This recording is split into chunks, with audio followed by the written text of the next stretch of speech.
You're listening to Head to Head, a Star Wars podcast. Two fans, two generations, all things Star Wars begins now. All right, well, hello, everybody. I'm Eric Vansel. And I'm Daryl Sanders. And we're your hosts for the show. As always, it's actually good to be back. I don't know, it's weird. It seems like every time that we're on now, it's like it because we changed the Friday to Sunday, it just seems like it's forever until the next show. But, I mean, it's good to be back. So tonight, we're actually talking about Andor. We got a teaser trailer finally. It was buried in a whole Disney Plus thing that was going on. So I'm really looking forward to reacting to this. Of course, Andor is something that we've been waiting for. It's going to come out, was it May of 2025? Yep. All right. So May of 2025. I think that we got a lot to look forward to in this season. We're going to talk about it a little bit, obviously. We're going to show the trailer. We'll probably show it again later on in the show, too. And we'll react to it. We'll break it down. We'll talk about some of the things that maybe we can expect. We'll go over things. And, of course, don't forget, this Wednesday. Now, unfortunately, Dave Kazi, for the first time in 3 years, Kazi can't make it this time. He's not going to be able to join us for our pre-Thanksgiving annual show that we always do. The night before Thanksgiving, we always do a show on the Wednesday. And looks like this time we're going to be talking about a possible replacement for Kathleen Kennedy. We always talk about that she should step down and that, she's destroying Star Wars and that she needs to go and we need to replace her. But the question is, replace her with who? And so that's what we're going to talk about on Wednesday. Well, we might have a replacement for Mr. Cosby, but it'll be another David. It'll be another Dave. Yes, in fact, this one. Hello, gentlemen. It's Star Wars Day. Our favorite David. So, and we owe it to him anyway because part of the whole membership package was that you get to do one of our shows with us, and pick the topic and all that. And we did do one of his topics, so that we did honor. But what we have not honored is bring him on the show. So for Wednesday, he's able to do it. We'll bring David with us on the show. It's good that David's probably not with us on today's show, considering we're talking about a series that he wasn't all that enthused over. But it should be interesting because for Wednesday's show, talking about who should be a replacement for Kathleen Kennedy, being that he's a newer fan, but he is a movie fan, It would be interesting to see who he names. So Wednesday, watch for that. It's either going to be me, Daryl, or me, Daryl, and David. And we'll do our annual pre-Thanksgiving celebration. But tonight, of course, we're talking Andor. We're talking the new teaser trailer that dropped. We're going to show it momentarily. We're going to react to it. But overall, I mean, with the way that Andor's going, the way things are sitting so far, are you thinking we're in good shape? I mean, for all the things, I haven't even seen this trailer, so this is, a legitimate reaction. However, though, all the things I've heard so far, and where we left off, I think we left off on a really good note and a really good spot. So I'm interested to see how they're going to bring in K2SO. I'm interested in how they're going to bring in some other characters and expand Andor, getting into the whole rebellion. So that's really going to be interesting. And I think we're going to be in a good space, especially with Tony Gilroy, still heading this up. I'm confident. Yeah, I mean, and again, we're going to roll the trailer momentarily and react to it. And again, the volume will be kept a little bit down because we are trying to avoid copyright strikes. I mean, you'll be able to hear it. It's just, we have to talk periodically. We have to keep the volume down. Anything to keep the YouTube gods happy, we have to do, right? So just understand that if you're not picking up every detail in it, look, you guys can go on. I mean, the trailer is on YouTube, so you can go and you can check it out and crank it up and do whatever it is you need to do. in order to hear it. And we'll roll it in a second. But yeah, I agree. I think that this is going to be an interesting season because they are trying to cover a pretty wide span of time. It's not going to be like this little chunk of time like season 1 was. We're dealing with big time jumps, and we don't know episode to episode how that's going to work, but we're going to find out. So, all right. Without further ado, let's roll this trailer. We need a pilot. You're thinking like a thief. I'm thinking like Ooh. a soldier. Yeah, this is cool. Think like a leader. Looks more action-packed so far. Yeah. That's David would like that. Yeah. See, David might actually like this season. Deidre. Oh, there's K2SO. Yeah. All right, well, that was it. Talk Like about I a said, teaser. I mean, it was a teaser trailer. Look, but teaser trailers generally are Yeah. about a minute long. But I have to say, so far, I think that this is actually living up to its promise. You know, one of the things that we talked about with season 1 is it was one of the few Star Wars shows that came out that critics actually really loved. Mhm. Fans, by and large, loved it. It did focus a little bit more on the war, not the lore, but it was really well done. It had practical locations. They didn't really use the volume all that much. It had practical effects, and so therefore, it felt a little bit more like Star Wars. And I have to say, just from this little teaser trailer, it almost looks like we're going to get everything from season 1, but cranked up a notch or two. Yeah, I mean, and it almost will have to be, just if you're building up to the events of Rogue One. And, from what I remember before, they said they're going to be doing some time jumping. So it'll be, it's not like it's just going to be a complete, quote unquote, linear story. We're going to have some time jumps where, we might be bumping up 3 years, 2 years, or something like that. But yeah, it was cool to see the TIE interceptor in there. That was interesting. Yeah, That's a good point too. And we are starting to see a little bit more familiar Empire-related stuff, obviously, because we are getting close to Rogue One, which of course Rogue One is right up against Episode 4. So now we're seeing a little bit more of the familiar and how it all ties together. Yeah, man, I'm seeing Deidre again. This is like, yeah, she's like one of my favorite characters. I love her. And so when we talk about, again, when we're talking about female characters, she's one of them. She's a phenomenal character. I'm really interested to see the conclusion of Genevieve's character, Mon Mothma. Yeah. Ooh. But I'm really curious to see how that pans out because, the last we saw, she was kind of like in this weird paradox of, like, do I let my daughter date this guy or, do I arrange this whole situation? Oh man, I completely forgot about that storyline. Yeah, man, that's what I'm saying. Like, there's a marriage type of thing that was going on. There's a lot going on. There in is this a show. lot going on. Yeah, I mean that is a good point. There is actually quite a bit that's going on, like with all the subplots. Because it's true, you had the Mon Mothma storyline, which honestly, this could have just been called Mothma. I mean, if they broke it up into a couple of different shows, because one of the complaints I remember that you and I had, it was a minor thing. It wasn't as bad as Ahsoka. Like Ahsoka, we kept going, maybe they should have called the show Sabine.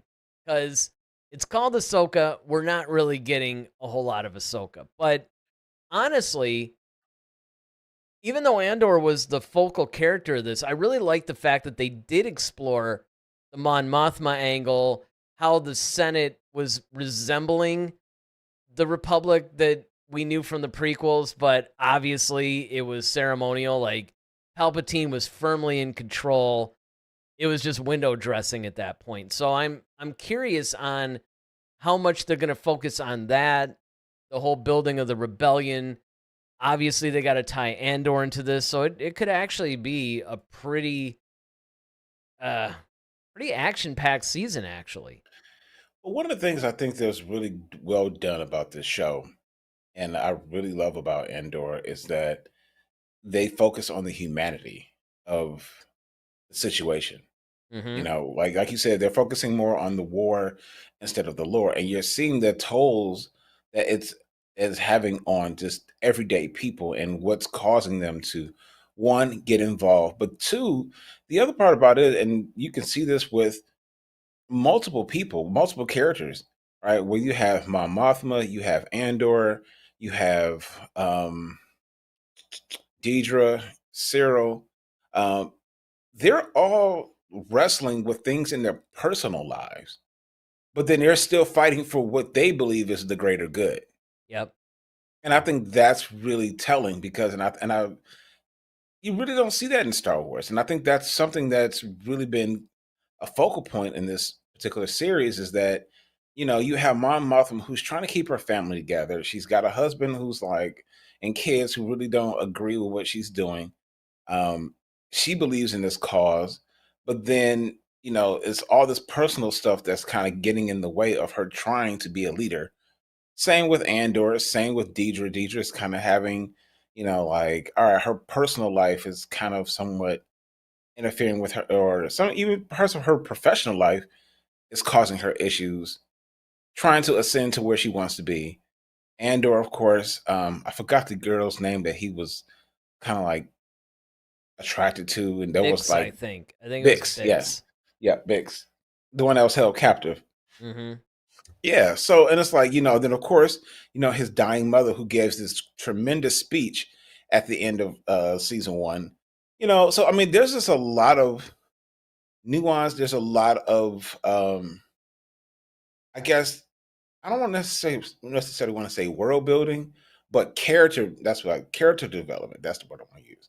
Character development because you're seeing what it takes to be a leader, what it takes to lead a rebellion, and I think that's what they really are trying to emphasize. It's like, look, this takes toll and on someone who, when you believe in something that's bigger than you, and the people around you, the ones you love the most, either are suffering because of it or don't want to agree with you. Like, what are you going to do? So, yeah, I'm really interested to see Andor season 2.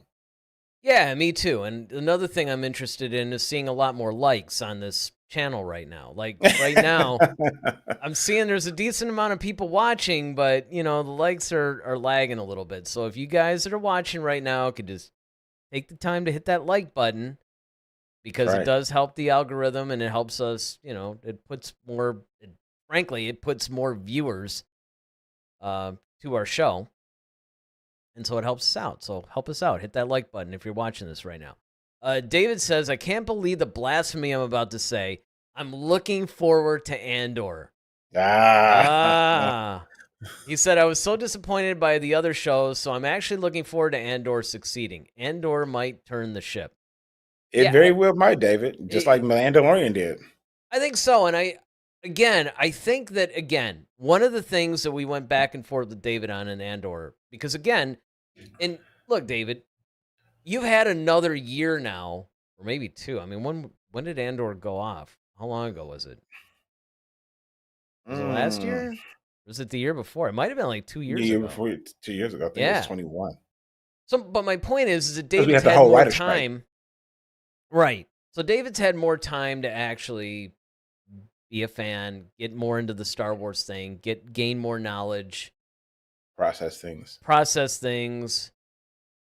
see the other shows, which go, you know, maybe I should take a second look at that Andor thing because it wasn't so bad, right? So there is that, but a lot of it, there's a couple of things that I think are going for it too. I think that the biggest problem that a lot of people had with season one was it did move a little slow, and it was a lot of world building, character development, background, that kind of thing. I think that even people that had issues with season one will feel differently about season two because season two, as we can see from the trailer, and again, we'll roll it again toward the end of the show here, but it looks like it's going to be a little bit more action packed. Now that we got the world building out of the way, we know where Andor is. Now it's about getting him from where we left him off at season one and getting him to where we see him in Rogue One. How did he become this seasoned, rebel veteran, essentially?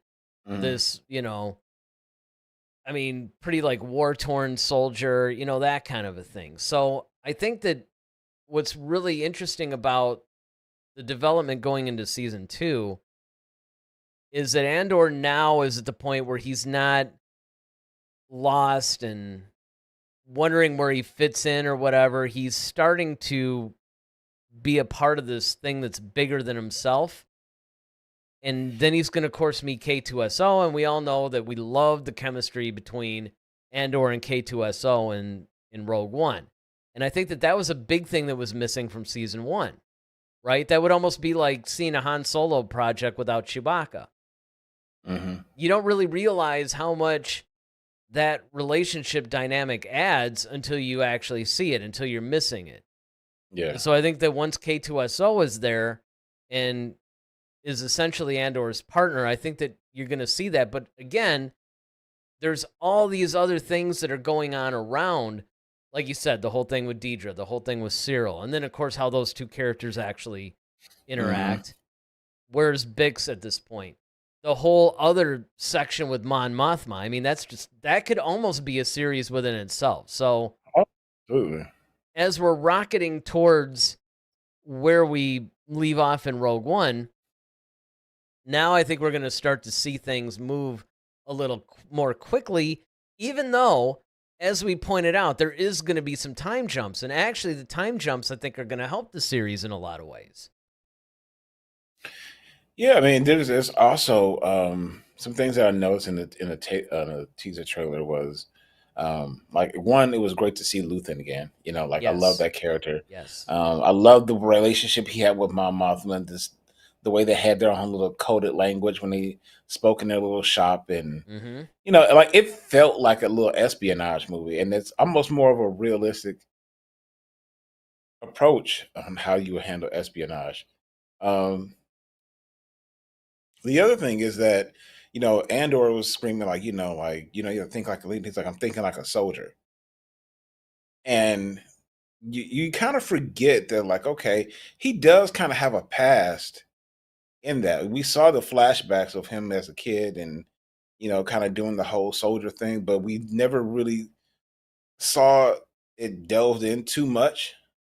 So, and soldier kind of seems like it has a different connotation, because I don't think he's a soldier in the traditional sense of military. I think he's more like a, if you would call him like an activist, like you had like more like your Black Panther Party type thing. Like, well, even more so they than called that. themselves soldiers. Sure, but I think it's more of a guerrilla warfare type of soldier, right? Because remember, he was a separatist. And that's another thing that I hope that they explore more in season 2. True. Yeah. Is the whole separatist background and how he saw the Republic as the bad guys, actually. And what's interesting is, even though they are the legitimate government, obviously they're a little bit more evil now. So the Republic obviously morphed into the Empire, so they went from being the good guys to being the bad guys, even though it's essentially the same governing body. Right. Yeah, I mean that, and to see how these characters are, gonna change and how they are gonna address certain things. Um, it's really telling. But what I wanted to ask you, Eric, what do you think about Tony? Like, because some of the shots, man, like, look really, really cool. Like that one over the shoulder shot they had of troopers going down the stairs. Just, I don't know, like, it's the cinematography in this show, I think, is really spot on. I think it's done better than most of the Star Wars shows.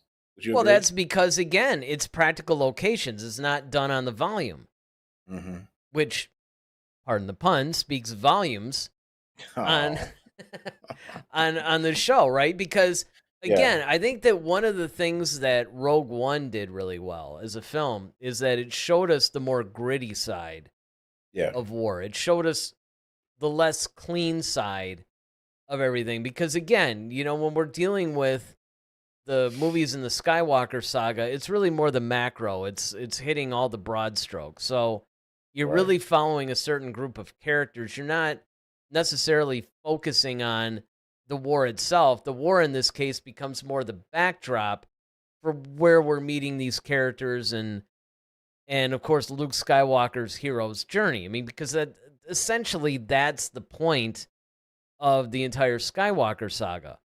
You had the redemption, the eventual redemption of Anakin. First you had the rise, the fall of Anakin, and then after his fall, now you have the rise of Luke Skywalker. So you have this dynamic, and the war is actually more the backdrop of all of this, more so than the focus. But in Andor, it's the focus.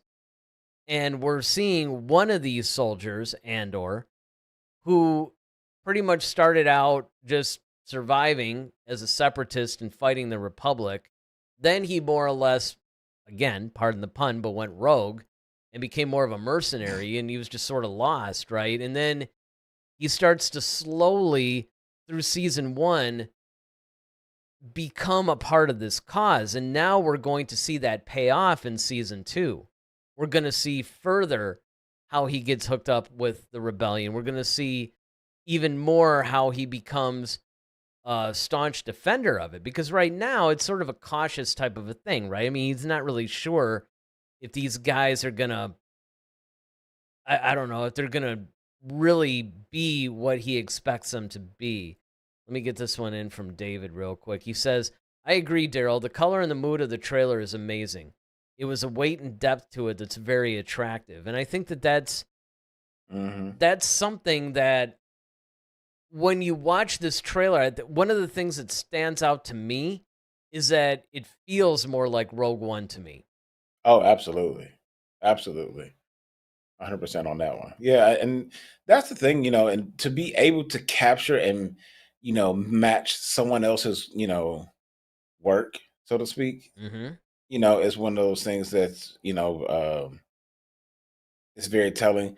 I mean, and I just I love the fact that, and Tony Gilroy is not even a Star Wars fan like that. Oh, I know. That's the So, thing that's amazing to me is that yeah. sometimes, and this, okay, so this goes back to something that has been somewhat of a pet peeve of mine, simply because I go back and forth, right? On one hand, you want a fan to be in charge of this thing because you want somebody who really deeply understands Star Wars, who gets what it's about, who has a vested interest in the characters, in the story, where it's going to go, on and on, right? Yep. However, the danger of that is sometimes you could get to be where you're too close to the thing, and now it's more like it's more of a fan service, you're paying homage to it, that kind of a thing. Whereas you get somebody like a Tony Gilroy who's not a fan, who basically hadn't even really seen that much. I mean, not only was he not a fan of Star Wars, he hadn't even really seen it that much. Like, he was completely coming into it new. When you do that, because again, you tell people like, look, this happens to me all the time. People are like, oh, you got a podcast. Really? What's it about? It's about Star Wars. And then, the eyes start rolling and, people are like, oh, so you're single then, right? I mean, it's that kind of a thing. I mean, people just make certain assumptions about, like, if you're really geeky enough to have a Star Wars podcast, it's like, yeah, okay. But the thing is, when you have somebody who comes into it from the outside, they're going to approach it in a way that I think could appeal to people who are also outside of it, because they're looking at it from a completely different lens than what us fans would look at it. And I think that sometimes that could be dangerous, because if you get somebody who doesn't really understand it, and they can mess it up and take it in directions where it shouldn't go. But other times, if they're really dialed into filmmaking, if they really understand the concept, what Lucas was trying to do, the influences that he had, I think they can say, okay, I understand where this is. Now I know what to do. I can actually make this better. I can make this meatier. I can do some things to it that will appeal to more than just sci-fi or fantasy fans. And that is what I think Gilroy has done with this project. And I agree. Do you think that's partially because, you're dealing with the war and not the lore. Because I think that's another vital part, is because when you're dealing with just solely the war part, I mean, like, war is war. I mean, Yeah. you pretty Yeah. much have, warring factions. Okay, what are they warring about? And it's like, okay. And so instead of just having, the Marines versus the Russians or something like that, you got stormtroopers versus, I mean, you're just changing out outfits essentially, and the weaponry looks different and the scenery looks different, but essentially, like, a war film is kind of what it is. Whereas when you're dealing with the lore of Star Wars, like, what's something that J.J. Abrams had to deal with Ryan Johnson, now you're dealing with more of Lucas's vision of this bigger world, and that may be harder to tell. So Tony Gilroy may be the perfect person to do a Rogue One style movie, because it doesn't include the lore. It's one of those things where it's like, okay, I can just really focus on creating depth in characters, and these, and in these characters in a warlike situation, what most people would deal with. Because it's the same thing. Like, some father goes off to war. I mean, that's why I left the family function where I have a cousin who's just come home from the military. So they wanted to throw him a dinner, and of course it was festive. But of course, his wife was like, yeah, it's been hard, not having him around, trying to raise kids, and most people know who have military families understand that plight. So it's kind of one of those things where you can kind of understand, and it's a commonality in a lot of situations. Whereas, you're not it's not so common to tell someone, oh yeah, I can move things with my mind and choke people halfway across Right. the Yeah. galaxy. That's Yeah. something different. No, and I agree. I mean, I think that a lot of it is there's a whole universal thing going on. Obviously, I mean, a lot of this stuff could have been like off of Saving Private Ryan or Black Hawk Down or something like that. Yep. You tell a story Yep. that's very similar. I mean, essentially, you're just making a war movie in space, hence Mhm. Star Wars, right? I mean, Right. from that standpoint, yes, you could do it, but of course, there are nuances. Now, I appreciated the fact Sure. that in season 1, we had a whole thing about like almost like city council meetings or something. Like they were talking about, I mean, Right. those are the kinds of things that I think are good to deal with sometimes, where you're getting more into the minutia of, hey, this thing went from a republic to an empire. I mean, that's going to affect the bureaucracy of the worlds. And even though you don't want it to be like like you're watching C-SPAN in space or something Right. like that. I mean, you don't want to get to the point to where you're like, Watching okay, a man, Senate this is a hearing little, with yeah. I mean, it's no different than when the Phantom Menace came out, right? Everybody was like, well, wait a second. I mean, I came to see Star Wars. I'm seeing this whole like trade federation dispute and They're talking shipping about lanes taxes. and yeah, right, like taxation, and it's like this is kind of like the IRS in space or something. What's going on? I mean, so you do have to balance that. You have to say, okay, look, because again, this is one of the challenges I think about making Star Wars projects now, is that there's enough generations that have gone on.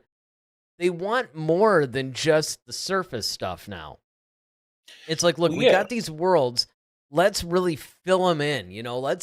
Let's do some building. Let's talk about a city council and how they have to budget for certain things when the Empire's not giving them enough money or whatever. I mean, we could get into that, but you don't want to get too deep into that to where you're like, all right, Yeah. what am I watching right now? Exactly. No, honestly, one of my favorite scenes from season one, honestly, was the whole IFB. I think there's like a whole IFB kind of meeting Oh, that meeting, where yeah, yep. when they were like all in white, and Deidre's trying to go up against that one guy, and they're kind of having that whole chess match in the meeting. Like, oh, so are you saying that this happened? And she's trying to cover, like, see, stuff like that is interesting. And she's like, okay, how did this guy get the drop on me? How did he know I was going to bring this point up, and he stole my thunder? So he stole my whole idea. And see, stuff like that, like, you can have a council meeting, so to speak, like that, but you have to insert the drama into it that makes it interesting. You can't just be like, oh, okay, this person said that, that person said this. But if you add a little spice to it, if you add some Kanye pepper to that, and you say, "Hey, you stole my idea. Well, can you prove it?" Well, no, but I was like, well, just take your L. And now Deidre's got to go back to the drawing board, and she has to figure out, like, okay, how do I beat him the next time out? And she does. So that made it interesting because it's more than just a bunch of policies being debated. There's some personal things that's going on where it creates a lot of flavor to those scenes that make it actually bearable to watch. I agree. I mean, when you even look at from A New Hope, that whole meeting with Tarkin and Vader Oh, and Mahdi and all those guys. I Marty, mean, yes. you're Vader's, kind of yep. watching this going. I mean, if you think about it, you're watching a meeting. Yeah. I mean, this isn't like ships flying through and they're doing a dogfight or anything like this. I mean, you're essentially watching a meeting, right? But It's Monday morning staff meeting. yeah, it's like a staff, right? It's like a staff meeting. But the thing that's so compelling about it is you're learning a lot about the characters. You have a lot of tension. There's intrigue. There's drama, and when that's done right, that's how we get our spy thrillers, political thrillers, that kind of a thing. And I always said that Star Wars is just ripe to do a project like that because you could really get into some stuff and not have to feature like crazy grandiose, space battles or lightsaber fights or things like that. There's a lot of things in that scene that you're talking about, which actually went on for quite a while. Mm-hmm. And I mean, that was like just at the edge of your seat kind of stuff, even though essentially, like you said, I mean, it was just like a giant Monday morning staff meeting. One of the things I appreciate, I'm going to get to David's comment in a second, but one of the things I appreciated about that particular scene is, again, it's showing you a little bit more of the minutia of what the Empire has to deal with in order to keep a lot of these systems in line, and you can get a lot of really good stories from that. Yeah. All right. So let me get this in from David real quick. We could discuss this. He says, a rebellion aspect of Andor moves you down in your soul. Every let's go to war, rebellion, battle cry, and rise from the ashes to overthrow your master moment is TV magic. Magnifique. And agreed. I mean, those are the kind of compelling, like, human-based stories, right? I mean, this is like an overcoming insurmountable obstacle or villain. In this case, it's the entire Empire. We see it again from from the the eyes of Han, Luke, Leia, that whole thing. But now we're getting into like the wider thing, and again, still called Andor, but we're seeing a little bit more of pretty much the wider picture when it comes to the rebellion versus the Empire. Yeah, I mean, even to your point that you just made about the whole New Hope scene, right? What made that so cool and compelling is that, like, if you really think about it, we kind of see the progression of Vader's power. Mm-hmm.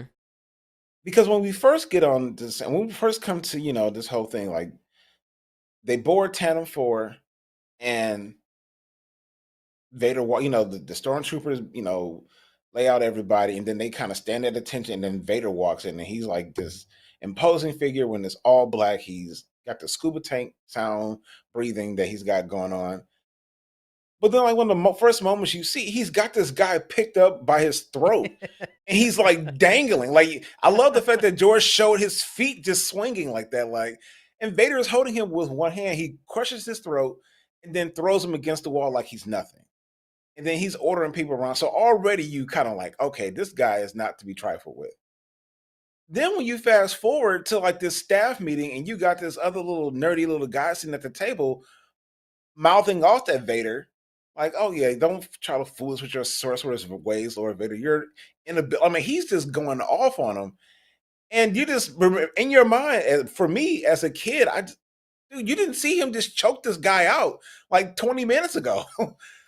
And I'm like, do you know who you're talking to? And I thought that was the extent of his power. I thought that he was just that strong. Unbeknownst to me, now he's choking him and he's not even touching him. I'm like, wait a minute, hold on.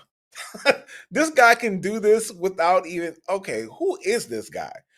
That's the character building that you're creating in these seemingly unimportant like staff meetings, but you create something and you create a depth in the character where it's like, okay, I really want to know who this guy is. Does he take his mask off? Why does he breathe? Like now I have so many questions. What else can this guy do? Because he seems almost like Superman in a way. So I think when we start seeing things like this in Andor, like David said, like the battle cry scenes, when you see um, uh, Andor's mom give that wonderful, rallying the troops thing, that Oh, whole that was message one of that the she, best speeches man, in all of Star Wars. well, you can play that like for the Yeah, political campaign or something. I mean, yeah, that was just yeah. I mean, like, that was a wow. really well written, motivational kind of today is our Independence Day kind of speech. Exactly. Now Right. And then I've got a lot to say about a lot of the comments you made. But first, David says okay. Vader at the end was absolute fire, and of course, he's talking about the end of Rogue One. Oh But yeah, that's just again, and here's the thing, and this is what, and again, all of that is obviously leading up to this, and this is why I say it is better to watch it in more of a chronological order to me. Like you can watch episodes 1 through 9 mhm. and slot in Solo and Rogue One in between 3 and 4, and you can watch it in a more chronological order. But I think it's more impactful if you actually watch it more in the release order, because what it is you're getting this foundational thing, and then gaps are being filled in, and I just think that it increases the enjoyment of it. But what I wanted to say was that all the stuff that you're talking about, yes, because I remember when he actually had him, that officer or whatever, suspended in A New Mhm. Hope, right, in that first scene. And like you said, that's like, besides Vader marching in, that's like one of the first things that we see of this guy. Mhm. Now, it took a long time before I realized that he was just holding the guy up with his strength and then, broke his neck or whatever. Because I was really having a hard time figuring out if he was using the force to do that or if that was just his strength.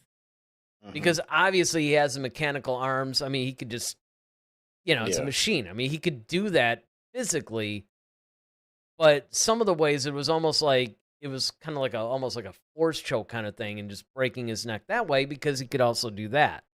Yeah. I'm still leaning on that it was a physical thing, at least in that moment. But it's like you said, one of the things that's really cool about how George set this up in A New Hope is the fact that you find out later that before Vader takes over the military operations in episode 5, which is The Empire Strikes Back, everybody knew he was like the Emperor's right-hand guy, but they didn't Mhm. really respect him as Right. any kind of a military leader. They still had kind of their, hey, all right, you're kind of this weird, quirky, bizarro, magical kind of dude, but, we're the military, we're the actual authority. Vader Mhm. had to listen to Tarkin, that kind of thing. But at the same time, I remember thinking two things when I watched A New Hope. The first thing was, why is Vader listening to anybody? Like, he's clearly the most powerful guy in the room. Yep. That was number one.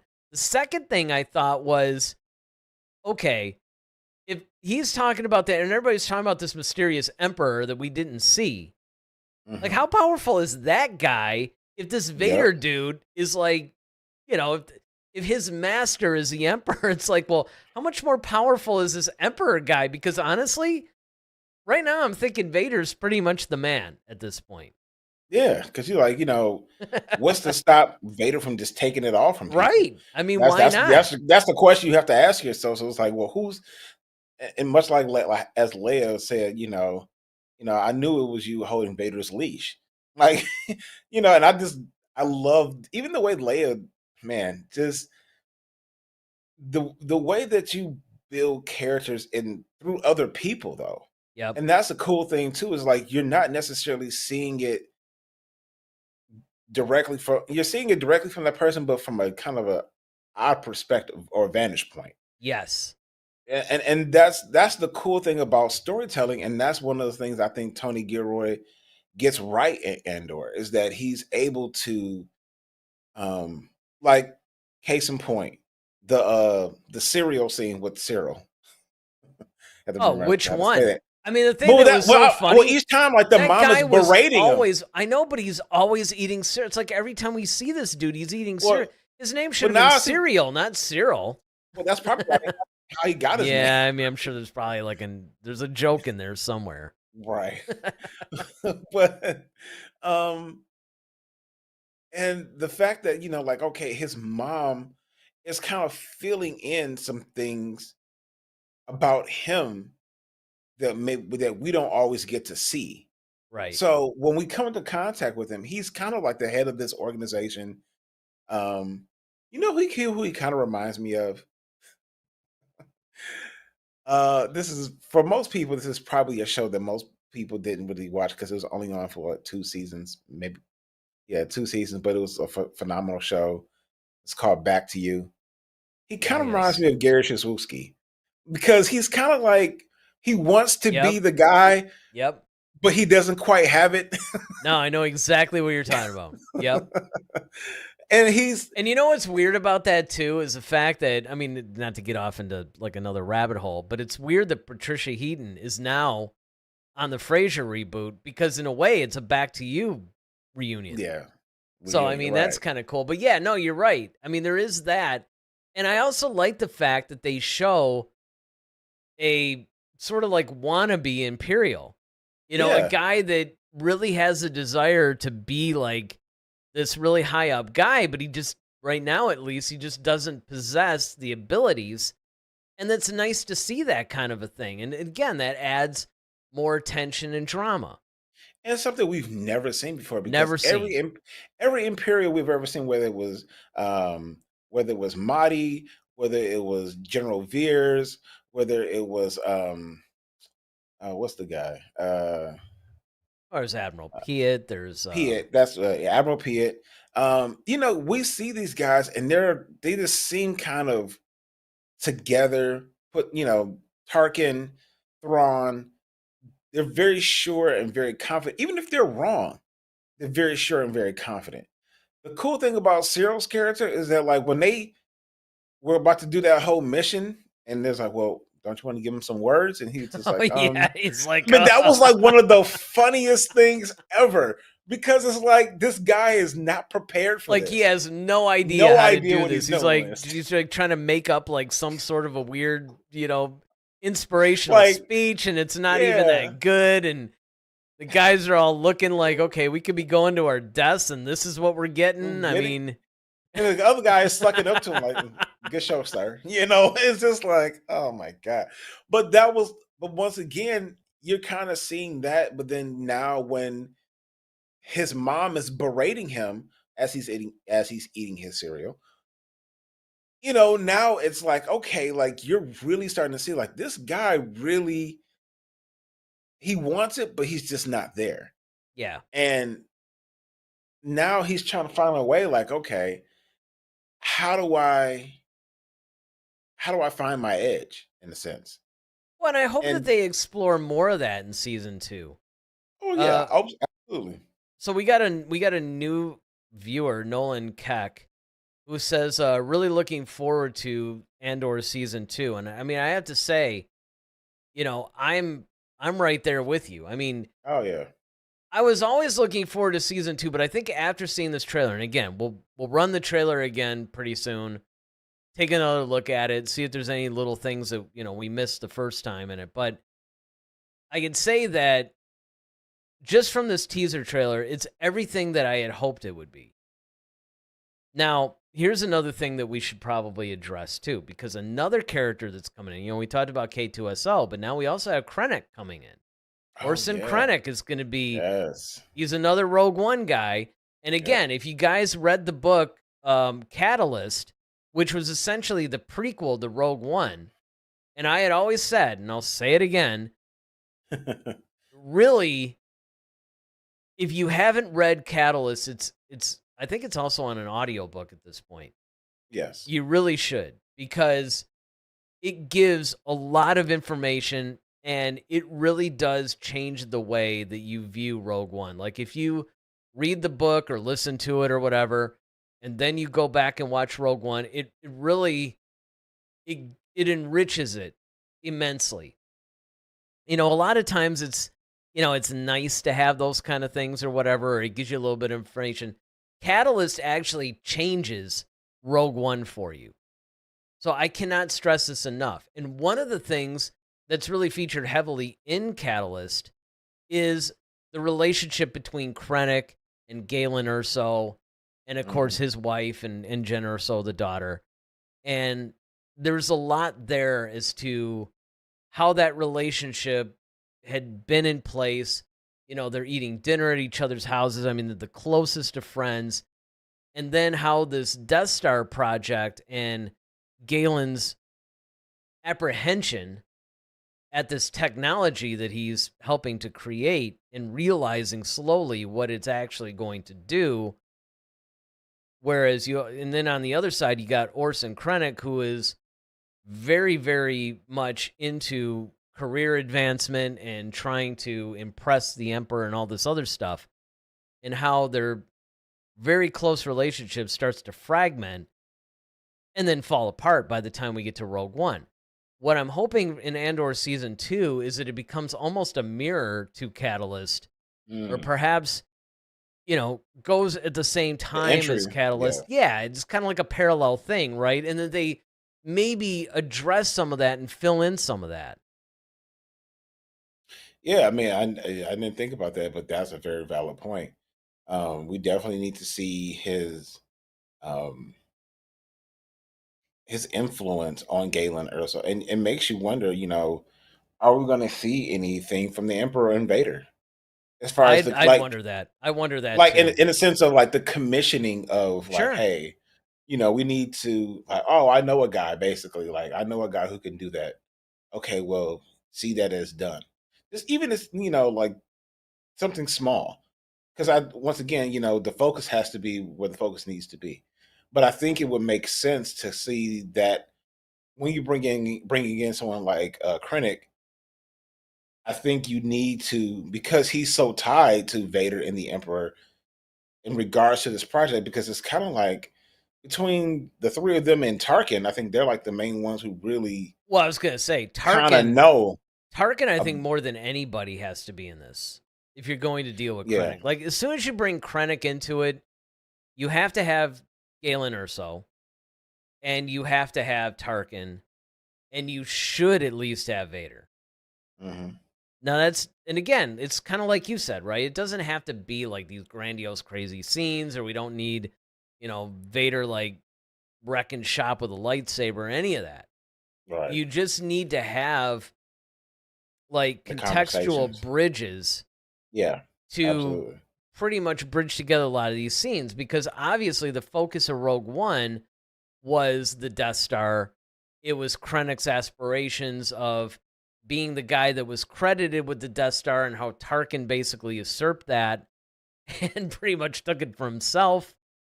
And, how, of course, Krennic was eventually wiped out. But, I mean, I think that they do need to have a little bit of that tug of war, right? The little bit of power struggle. Yeah, definitely. Maybe going on. I mean, they don't have to overdo it, but like you said, it absolutely would make sense. Yes, it would absolutely make sense. Perfect way of putting it. To sow the seeds, plant the seeds, get something in there that way when you see Rogue One, it's just giving you more context. And I think that they could also do that by tying together a lot of the things from Mon Mothma's end and Luthen, and, just basically how the rebellion is forming and everything's coming to a head. Because remember, when we see everything in Rogue One, Andor is firmly a well-known rebel soldier at this point. He's not new to the game. Yeah. He's one of the main operatives, actually, that the rebellion has during that time. And so consequently, the whole idea of Rogue One was, even though they were a single rebellion, they were still fragmented. And the whole point of Rogue One was like unifying them into one cause, one idea and to then move forward as a unit, right? Instead of where you had Saw Gerrera's faction. I mean, you had a bunch of different little factions that were loosely tied together under this umbrella called the Rebellion. So I think that this season of Andor could probably bring us further and show us, well, how did they get to the point to where they were in Rogue One? You know, because obviously Rogue One shows us how they went from a more fragmented thing to cementing it in. And if I'm not mistaken, I think Saw Gerrera is supposed to be in this too. I can see that. That would make sense. I mean, I hope so. Okay, we got another new chatter in here. Oh, it's good when we have new people. Anti-K's Tarot says, love Catalyst. It is on audiobook. You know what? I might actually go back and listen to that. I love that book. I listen to an hour of a Star Wars novel every night before bed. Listen to this one earlier this year. Yeah, you know, it's funny because, so I read the very first Thrawn Ascendancy book, but even though I bought the other two books, I think because I got Audible, like I do the whole monthly subscription thing, what I actually did was I used credits and I got the second and third book as an audiobook. Were they Republic credits? Yes. Very good. That was good. So I am looking forward to actually checking that out because, again, I've heard that the Star Wars audiobooks are really cool. Like, you know, they got the whole music thing going. The guy that usually narrates them is really good. From what I understand, they do a really, really fantastic job at conveying these things in audiobook form. So I'd always wanted to listen because, you know, like I said, ever since the expanded universe, I had been reading a lot of the books. I'm not going to say I've read every single one, but I've read quite a few of them. So I'm really looking forward to checking that out. And you know what? I might actually do that. I might get the Catalyst one. Anti-K basically says, you know, great audio and sound. So yeah, I'm looking forward to that. I might actually do that. I might, because it has been a while, and you know what? Since it does relate to Rogue One and it does relate to Andor Season 2, it might be worth revisiting anyway. So I might as well revisit it as an audiobook because I just kind of like to check that out. I think it would be kind of cool. Oh yeah. Let's roll it. Yeah, you want to roll that trailer again? Yeah, let's do that. Roll it again. All right, let's check it out again. For all you guys that weren't there for the first round when we rolled at the beginning of the show, just try and remember that we had to keep the volume a little bit down to avoid copyright strikes, and we'll talk a little in it. I don't want to read any comments complaining about that because I've seen that on other channels, right, where they'll do these reactions and people are like, well, it wasn't loud enough. It's like, listen, and our channel especially has been a victim of those kind of things, right, where we get it seems like anytime we do anything, we end up getting nailed for it. So you'll be able to hear it in everything, but we just had to do it that way. So all right, let's check this out again. We need a pilot. You're thinking like a thief. I'm thinking like a soldier. Think like a leader. Let's make it worth it.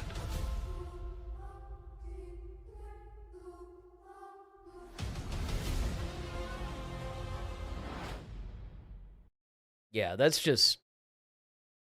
just every time I see that, I just get chills, and I can't wait because there's so many things that I'm wondering how they're going to bridge some of these things from where we left off in season 1 to Rogue One. Because if you think about it, there's a lot of things they got to deal with here. Yeah, one of the things I think that often kind of goes unnoticed is the soundscape that they use for Andor. Like a lot of the way the weapons sound, the way the music plays in the back, like little things like that help tell the story. And even in this, like the music was well done. It kind of had a more of a intensity to it, almost kind of like like there's some pressure building. And Yeah. I think that's where we are right now in the story. And they kind of give you the illusion of like, okay, well, you're thinking like a thief, or I'm thinking like a soldier. You need to be a leader. So we're kind of seeing the progression. I think that's the progression that we're going to get in Andor season 2 is him going from that thief mentality to more, and then he's like, all right, well, I was a separatist. I've done, some military stuff, but I need you to be more than that. I need you to be a leader. And then he kind of had that whole Han Solo swagger to him because he had the jacket, the holster on the hip. I mean, kind of reminded me of Han a little bit, So I'm really, like I said just before, I'm really interested. I'm really invested in seeing Andor season 2. Um, a lot of the shots look awesome. It seems like they have some weird weapon that they're building as well. So I wonder what that's going to be. So yeah, I'm definitely primed and ready for season 2. Yeah, and I mean, I think another thing that it actually mirrors, oddly enough, is Poe Dameron's story arc in Yes. the sequel trilogy. Yeah.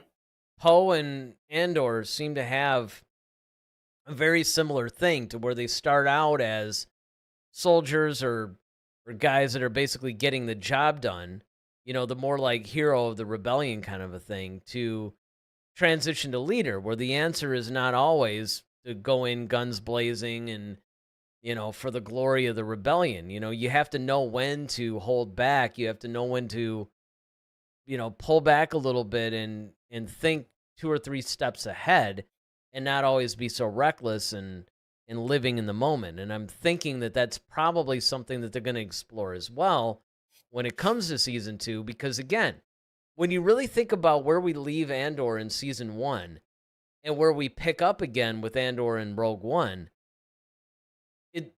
there's really a lot of growth that has to happen still. And I think that obviously, with the help of having another 12 episode season, plus the fact that they're going to be doing a lot of time jumps, I think you are going to see a lot of that growth, and it looks like it's going to be satisfying. And that, above all, is what I'm really hoping for. It's like, look, I don't care what direction they take this thing in. Just give me a satisfying, good story that acts as a nice bridge to Rogue One and isn't full of weird plot holes or, doesn't ask more questions than it answers, that kind of a thing. Mhm. But other than that, I mean, I think we're in good shape. I mean, again, I'd be curious to see a longer trailer for season 2.